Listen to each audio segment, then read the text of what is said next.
Hello everyone, welcome back to the Run Academy. तो last lecture के अंदर हमने चैप्टर ए के पार्ट ए की जो थ्योरी है वो हमने डिस्कस कर ली थी। तो आज के लेक्चर के अंदर हम उसी के रिलेटेड जो क्वेश्चन आंसर है उनको डिस्कस करने वाले हैं। In total there are 36 questions और आज के लेक्चर के अंदर मैं फर्स्ट 18 क्वेश्चन को डिस्कस करने वाला हूं।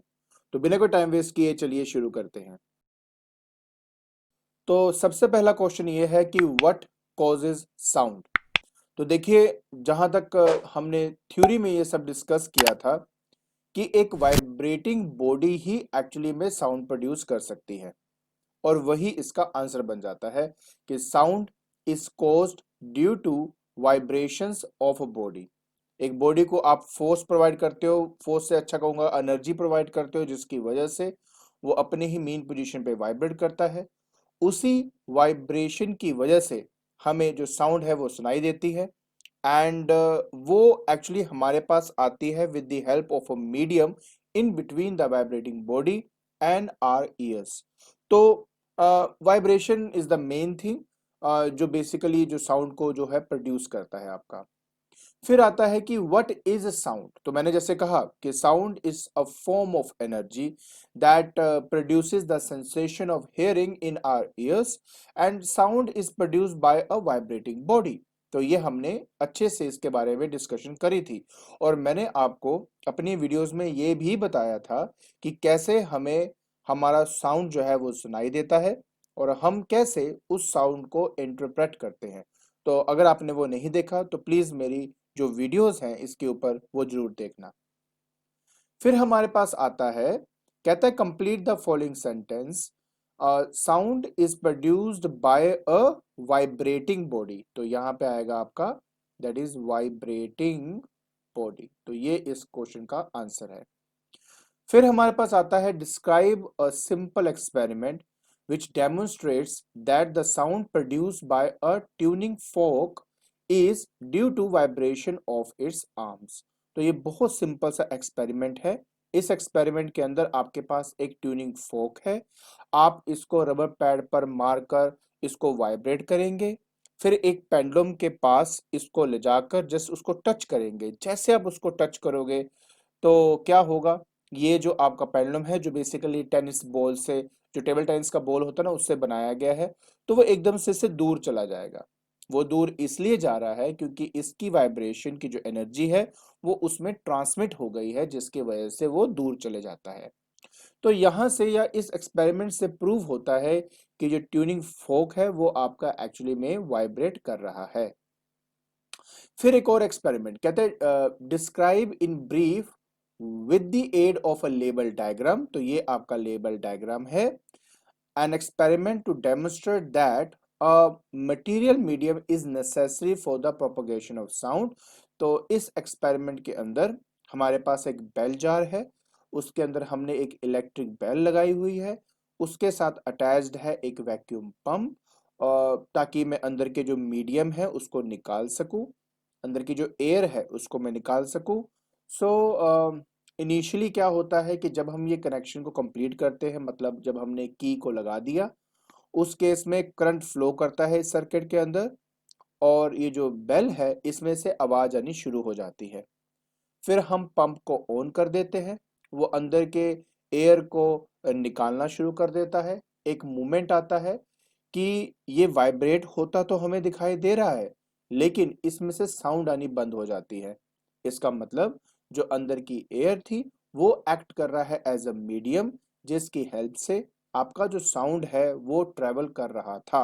तो अगर आपने वो मीडियम को ही हटा लिया तो जो साउंड है वो सुनाई देनी बंद हो जाती है।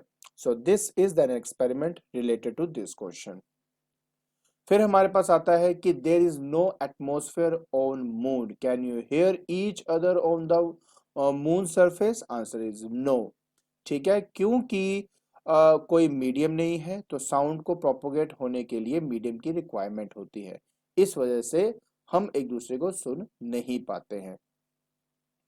फिर आता है कि state 3 characteristic of the medium required for the propagation of sound. तो जैसे मैंने आपके साथ डिस्कस किया था, सबसे पहली बात कि मीडियम जो है वो इलास्टिसिटी उसमें होनी चाहिए।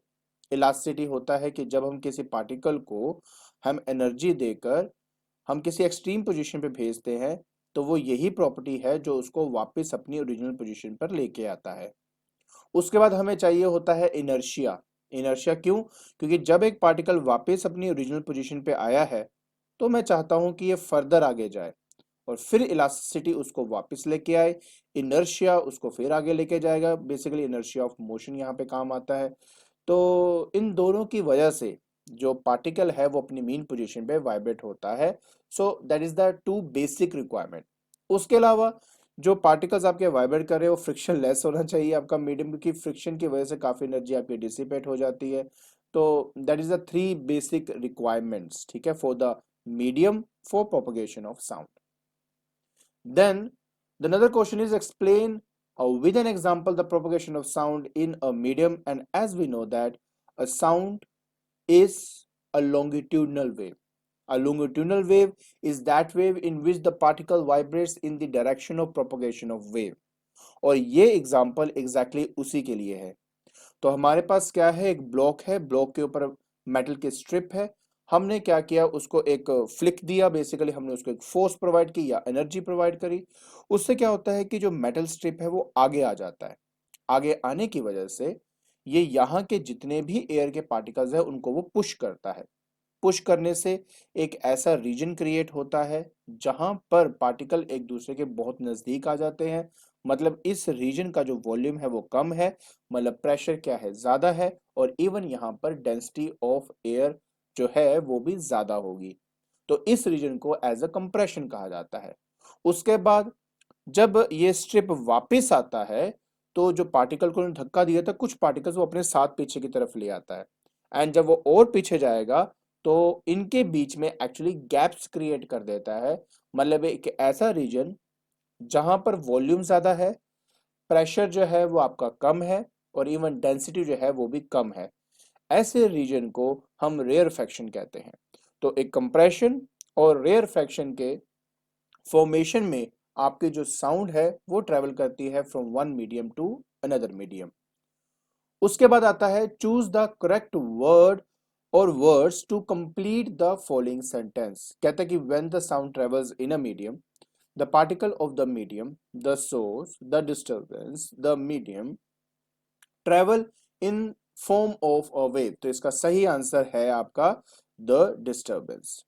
एक्चुअली में जो डिस्टर्बेंस है वो आपकी ट्रेवल करती है in the form of wave from one point two another point. कहता है कि name the two kinds of wave in form of which the sound travels in a medium. तो मैंने आपको पहले भी इसके बारे में बताया है कि एक हमारी लॉन्गिट्यूडनल वेव होती है, लॉन्गिट्यूडनल वेव होती है हमारी, और दूसरी होती है ट्रांसवर्सल वेव, वर्सल वेव। ठीक है, तो हमारे दो तरह की वेव है, ट्रांसवर्सल वेव एंड दूसरा हमारा लॉन्गिट्यूडनल वेव। फिर हमारे पास आता है कि what is a longitudinal wave. As I have already told you, so it is a type of wave motion in which the particles always displays or vibrates in the direction of propagation of wave. Suppose the wave is moving in this direction, so the particle will vibrate in the direction of propagation of wave. And the next part is in which medium, solid, liquid, or gas, can it be produced. So in the case of longitudinal wave, it travels in all of these three, that is in solid, in liquid, as well as in gas. Now if we talk about a transversal wave, so what is a transversal wave? So in it is a this that type of wave motion in which the particles vibrate perpendicular to the direction of propagation of wave. Suppose if the wave is moving in this direction, so all the particles will vibrate perpendicular to the direction of propagation of wave. So that kind of wave motion is known as a transverse wave. Now if we talk about in which medium, means solid, liquid, or gas, can it be produced.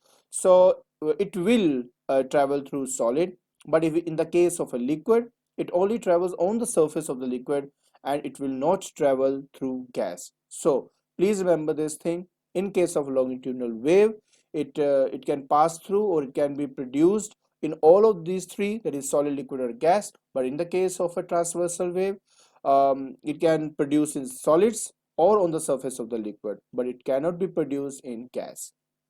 So next question कहता है कि explain the meaning of terms compression, rarefaction in relation to a longitudinal wave.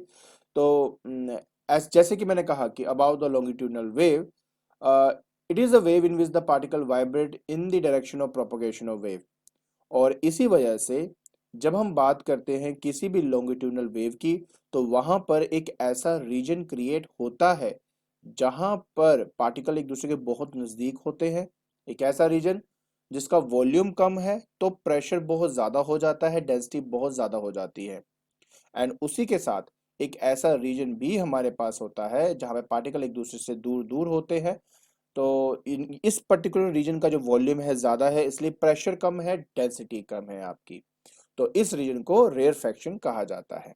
I hope आपको ये बात समझ में आ गई होगी। चलिए अब हम अपना नेक्स्ट क्वेश्चन देखते हैं। कहते हैं explain the term crest and trough in relation to the transverse wave. As I have already told you, so when the particle vibrates perpendicular to the direction of propagation of wave, so that wave is known as a transverse wave. So the position of maximum upward displacement is known as crust and the position of the maximum downward displacement is called the trough. जैसे कि अगर मैं ये condition ले रहा हूं तो देखिए ये है जीरो डिस्टर्बेंस लाइन, मतलब जब पार्टिकल डिस्टर्ब नहीं थे। उस कंडीशन में जब पार्टिकल मैक्सिमम ऊपर कितना जाएगा that is your crest, and maximum नीचे कितना आएगा that will be your trough. ठीक है। नेक्स्ट क्वेश्चन कहता है कि describe an experiment to show that in wave motion only energy is transferred but particles of medium do not leave their position. तो एक सिंपल सा यहाँ पे एक्सपेरिमेंट है। इस एक्सपेरिमेंट के अंदर हमने क्या किया, एक पॉन्ड के अंदर हमने पत्थर फेंक दिया। पत्थर फेंकने से उसमें रिपल्स तैयार होते हैं और हमें ऐसा दिखता है कि जो वेव्स है वो सेंटर से बाहर की तरफ जा रहे हैं। हमने क्या किया, एक वुडन कॉर्क लिया और उस वुडन कॉर्क को हमने एक जगह में एट ए सर्टेन डिस्टेंस हमने वहां पे प्लेस कर दिया।